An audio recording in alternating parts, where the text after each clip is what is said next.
از این ور ما محتاجیم به نفت، اروپا محتاجه، ما هم میام کالاها رو میبریم بالا.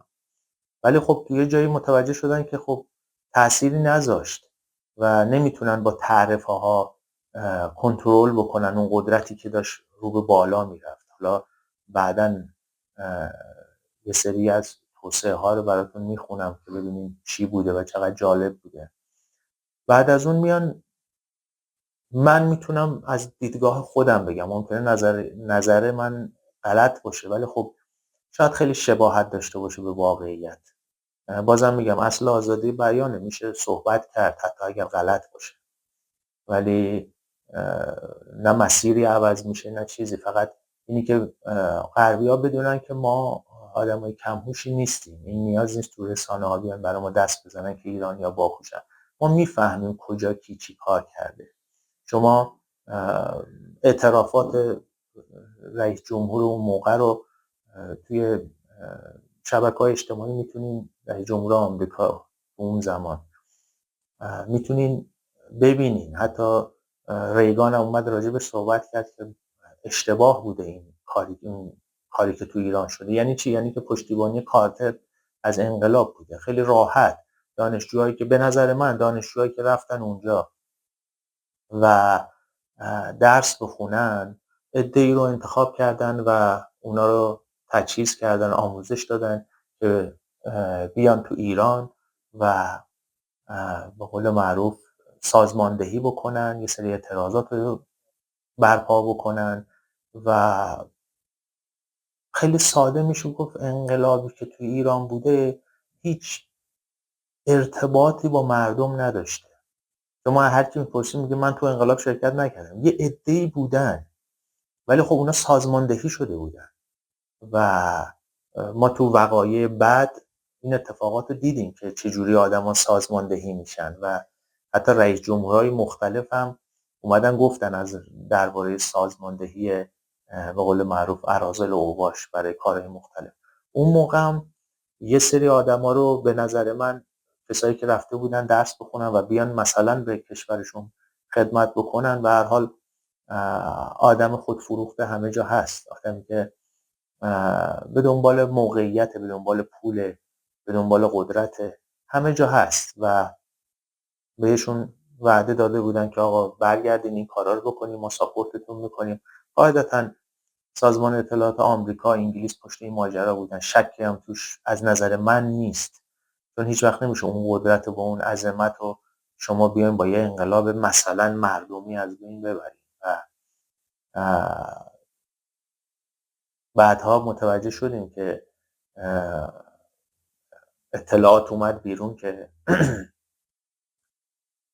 سینما رکس آبادان خود اینا آتیش زدن به خاطر اینکه مردم بیشتر هیجان بگیرن، همون عده‌ای که حالا بلا تکلیف بودن و بیشتر شیطونی بکنن با جون مردم. الان هم داریم میبینیم.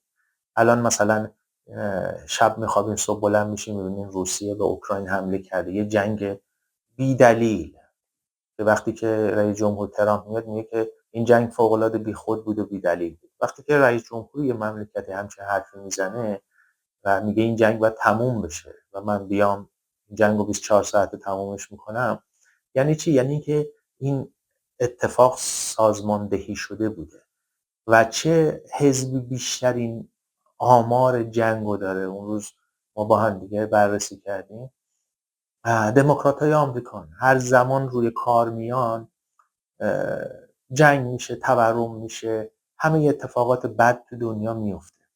حالا اون داستان از دید من مسخره کرونا هم ربط داشت به همین موضوع و حالا زیاد بهش نمیپردازیم چون بعضی وقتا صحبت کردن راجع به بعضی چیزا باعث سانسور میشه و به مزاج بعضیا سازگار نیست. ولی در کل یه سری بزنیم به حالا این توصیه‌های مختلفی. مثلا اینجا گفته اصلاحات اقتصادی و صنعتی، اصلاحات اجتماعی و فرهنگی، نوسازی نظامی، افزایش قدرت ایران، توسعه زیرساخت‌ها، سیاست خارجی و روابط بین‌الملل، همه این کارا رو انجام دادن. یعنی اتوبان ساختن، پل ساختن، ورزشگاه ساختن، همه این کارا رو کردن. ایران اون موقع عظمت داشت. همه الان صحبت اینو می‌کنیم پاسپورت ایران اعتبار داشت و نابودش کردن. یعنی اینکه می‌خواستن همچین اتفاق بیفته و در کنار اون افغانستان هم به همین صورت بود. و من توی کلیپی توی یوتیوب دیدم که کلینتون‌ها اومده بودن صحبت کرده بودن که ما طالبان رو آوردیم که جلوی شوروی رو بگیریم. همیشه یه کشوری هست که بهانه‌های گنده‌کاری‌هاشون رو بندازن گردن اون کشور و میگم که الان وقایع الان رو که نگاه بکنی متوجه میشین، چون الان دیگه دوربین موبایل هست، خیلی راحت هر کسی حرف میزنه ضد اون توی اینترنت توی فضای مجازی پخش میشه. قدیم اینا نبود. برای همین هرچی اونا میگفتن یا رادیوهای وابسته به دولت‌ها و سازمان‌های مختلف میگفتن بقیه باید باور میکردن. همه چی تو اون زمان خوب بود، حتی آزادی بیان بود، حتی همه چی بوده. نسبت به الان که داریم نگاه میکنیم همه چی بود. الان شما حرف بزنیم یه راست توی زندانی. اون موقع کسی اصلا تو فکر این نبود که بخواد حرفی بزنه. همه چی اعتبار داشت، همه چی نرخ نرمال داشت، همه چی عادی بود. خب که چرا باید کسی سیاسی بشه یا مثلا بیاد بره درباره سیاست حرف بزنه؟ همه داشتن زندگیشون رو میکردن و رو به پیشرفت بودن. کشوری که رو به پیشرفته خب ممکنه یه سری اشتباهات داشته باشه، نه مثل اشتباهات الان تو نظام حاکم بر ایران که این همه جنایت، این همه مکافات رو انجام داده که خودشونم آدمای خودشونم میان توی ارزم به حضورتون رسانه ها میگن که اینا دیگه روی شاه سفید کردن، حالا یکی به این میزنن یکی به اون میزنن. اینا رو ما میشناسیم. ولی به عنوان یه فرد عادی میخواستم بگم که اون موقع همه چی بود. پاسپورتت اعتبار داشت، ارزم به حضورت پولت اعتبار داشت، همه چی بود. کشور شاد بود. خواننده هایی که الان رنگ و بوی دیگه گرفتن اون موقع یک رنگ بودن، برای کشورشون برای مردمشون کار میکردن. و دموکرات های آمریکا اومدن با کمک انگلیس، با کمک اروپایی ها که حالا بیشتر فرانسه اومدن تصمیم گرفتن که یه انقلابی توی ایران به نظر من راه بندازن و از طریق اون به منافع خودشون برسن و اون آبادانی رو از بین ببرن تا اروپایی‌ها خودشون رو گرم کنن. حالا تو ساده ترین نگاه میتونیم همین رو بگیم و جلوی فروپاشی خودشون رو بگیرن تو بعضی کشورها. و این خیلی زشت از دید ما و حالا ما به جایی رسیدیم که باید بریم تو اون کشورها پناهنده بشیم، به خاطر اینی که الانم توی کشور آزادی نیست که شما بخواید ازش استفاده بکنید. بعضی وقتا میگن سر مار توی تهرانه. من میگم نه، اشتباه میکنید. میخوان شما اینجوری فکر کنید، وگرنه سر مار دقیقاً توی غربه، حالا از کشورهای اروپایی و انگلیس و آمریکا، اون جهان. و اگر رخدادا رو نگاه بکنین، صحبت‌های شاید پرزیدنت ترامپ رو نگاه کنین راجع به ایران، خیلی چیزا دستگیرتون میشه. ولی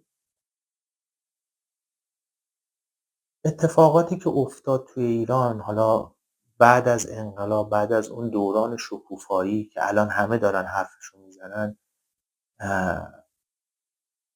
اون پدر معنوی ایران رو نابود کردن. حتی کشورهایی که دم از دموکراسی و حقوق بشر میزنن خود شاه رو نپذیرفتن، کسی که متحد خودشون بود.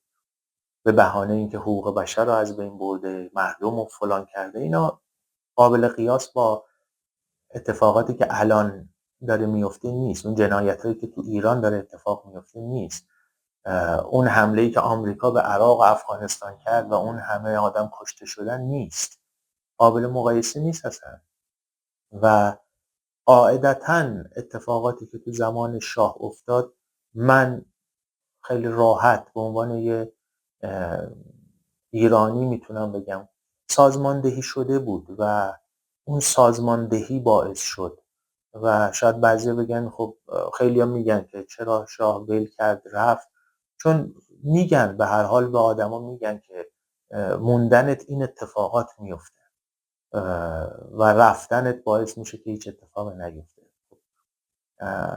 درست شاه اومد گفت من نمیخوام رو خون مردمم باشم یا آدما رو بکشم یا فلان، نه، ولی بیش از این حرف هاست. پیامایی که بینشون رد و بدل میشه و خیلی راحت میشه الان درک کرد که به هر حال مثل داستان بشار اسد این همه جنایت کرد، این همه آدم کشت. 10 سالم بود ما از روز اولی که توی سوریه این اتفاقات افتاد میدونستیم که بشار اسد میره، میزننش و نمیمونه، ولی چرا تا الان نگرش داشتن؟ و کسی که مردمش میلیونی ریختن تو خیابونا، همه رو سرکوب کرد، چند صد هزار نفر رو کشت، اصلا نه حقوق بشری حرفی زد نه چیزی، راحت به حکومتش ادامه داد و در عرض یک هفته یه گروهی که تروریستی بودند و عضو گروه‌های تروریستی بودن یهو ریختن اونجا و اونجا رو گروه‌هایی که جدا شده از گروه‌های تروریستی بودن که اصلا برای سر رهبرشون هم جایزه تعیین کرده بود آمریکا که هست، میتونید تو اینترنت ببینید. به هر حال گروه تروریستی بودن. یک هفته اومدن اونجا رو گرفتن، نه مقاومتی شد نه چیزی. همون اتفاقی که توی عراق افتاد، یک هفته 15 روزه عراق رو گرفتن، یه هواپیما هم بلند نشد، چون میگن بهشون مأموریت شما تموم شده، باید برید. و من همیشه گفتم اون سرانی که بر اثر حالا سکته یا ترور یا چیزای دیگه میمیرن، بیشتر اینا رو غیب میکنن، چون به هر حال اینا آدمای خودشونن، بی دلیل اونجا نموندن. شما میتونید ببینید بشار اسد سر میز ناهار چه آدمایی توی امریکا، چه سرانی توی امریکا نشسته. خب کسی که جنایت کرده، خب چجوری میشه که یه کسی که مدعی دموکراسی سر میز ناهار بشار اسد و زنش بشینه و با هم گپ بزنن و نقشه های جدیدتر بریزن؟ نه، اینا مأموریتی دارن که تموم میشه. ولی خب شاید شاه همون موقع اگر سر جریان نفت با اینا مذاکره میکرد، شاید میبود و نمیرفت، ولی خب نمیخواست همچین کاری بکنه و اون عظمت و قدرت ایران میخواست. تو ذهنش مشخصه دنبال یک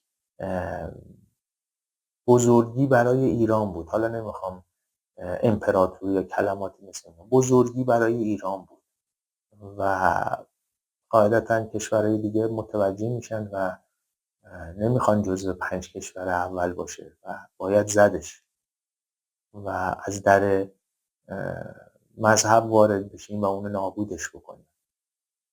وقتی که تو دورانی که خفقانه هیچ چیزی نیست میشه این کار انجام داد، ولی الان نمیتونن این کارو بکنن، چون سریع همه متوجه میشن.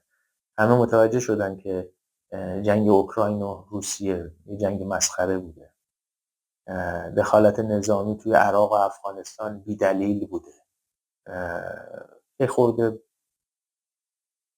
حالا خوب شد که اومدن اون رژیما رو مثلا از بین بردن شاید، ولی خب شاید میشد مدیریتش کرد، شاید میشد از راههای دیگه وارد شد، نه جنگی که میلیون ها آدم کشته بشن و اونم آدمای بیگناهی که خبر ندارن از هیچ چیزی.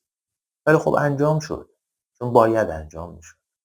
و همیشه ما با هم دیگه این بحث رو میکنیم که آوارگی مردم ایران صدقه سری آمریکاست و اگر مرور بکنی ببینی چه جنایت هایی تو ایران انجام شده بازم متوجه میشی که